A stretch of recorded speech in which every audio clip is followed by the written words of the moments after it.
খোয়াইয়ের Subhash park এলাকায় বাংলা মদের রমরমা ব্যবসা, আতঙ্কে স্থানীয়রা। অফিস টিলা রোড থেকে 17 লিটার মদসহ 2 যুবক আটক। গোপন সূত্রের ভিত্তিতে অফিস টিলা রোড স্থিত শনি মন্দির চত্বরে অভিযান চালায় সুভাষ পার্ক পুলিশ ফাঁড়ির একদল পুলিশ।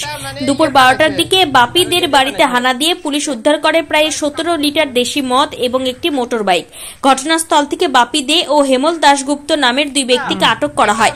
পরে পুলিশ তাদেরকে উদ্ধারকৃত সামগ্রী সহ সুভাষ পার্ক আউটপোস্টে নিয়ে যায়।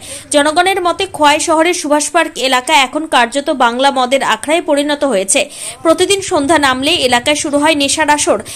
রাস্তায় চলাচল করা নিয়েও আতঙ্ক প্রকাশ করেছেন সাধারণ মানুষ। স্থানীয়দের অভিযোগ, এলাকার বহু যুবক নেশায় আসক্ত হয়ে পড়ছে। ধীরে ধীরে সমাজ ও পরিবার দুটোই ভাঙনের মুখে। জনগণের বক্তব্য, খোয়াই শহরকে এখন নেশার করিডোর বানিয়ে ফেলা হয়েছে। যদি এখনই সমাজ এগিয়ে না আসে তবে সংস্কৃতির শহর খোয়াই একদিন প্রশ্নবিদ্ধ হয়ে পড়বে। স্থানীয়দের দাবি, এই ধরনের অভিযান নিয়মিত চালালে নেশার জাল থেকে শহরকে বাঁচানো সম্ভব হবে। সমাজের সকল স্তরের মানুষকে এখন এগিয়ে আসতে হবে নেশামুক্ত খোয়াই গড়ে তুলতে। এদিকে সুভাষ পার্ক আউটপোস্টের ওসি রঞ্জিত সরকার জানিয়েছেন, অভিযান অব্যাহত রয়েছে, আগামী দিনে আরও তল্লাশি চালানো হবে। ত্রিপুরা থেকে জসপাল সিং এর রিপোর্ট, ক্রাইম প্রেস বেঙ্গল। আমাদের কাছে কিছুদিন ধরে একটা খবর আসছে যে বাপিতে মাস্টারপাড়া সে তার বাড়িতে ইলিগেলি কান্ট্রিমেড লিকার বিক্রি করছে। এলাকার থেকেও আমাদের কাছে খবর আসছিল যাতে আমরা ব্যাপারটা দেখি। তো সে অনুসারে আমরা যে সাদা পোশাকের পরিহিত পুলিশ আছে ওনাদেরকেও বিষয়টা জানাই। তো আমরা যতটুকু ইনফরমেশান কালেক্ট করেছি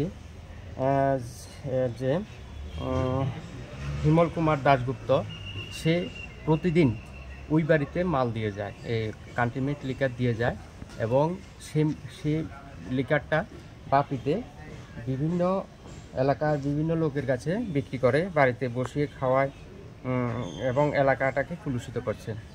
তো সে অনুসারে ভিত্তিতে আমরা আজকে উৎপেতি বসি এবং হাতে নাতে আমরা যে হিমল চন্দ্র দাশগুপ্ত ওকে আমরা ধরি এবং যে বাপি দে ওনাকেও ধরি, হাতে নাতে ধরি। অনেকগুলি কাস্টমার ছিল যারা মদ খেতে এসেছিল, তারা পালিয়ে যায়, কিন্তু আমরা এই দুজনকে আমরা ধরতে সামর্থ্য হই। এখন আমরা তার যে হিমল কুমার যে বাইকটা ইউজ করতো সেই বাইকটাও আমরা সিজ করি। তাদের বিরুদ্ধে আমরা পিআর দেব যাতে ভবিষ্যতে তারা যাতে এই কাজগুলি না করে। কতটুকু রয়েছে? এখানে প্রায় 17-18 লিটারের মতো হয়ে যাবে। Thank you. কয়জনকে ধরা হয়েছে? 2 জনকে ধরা হয়েছে। ধন্যবাদ।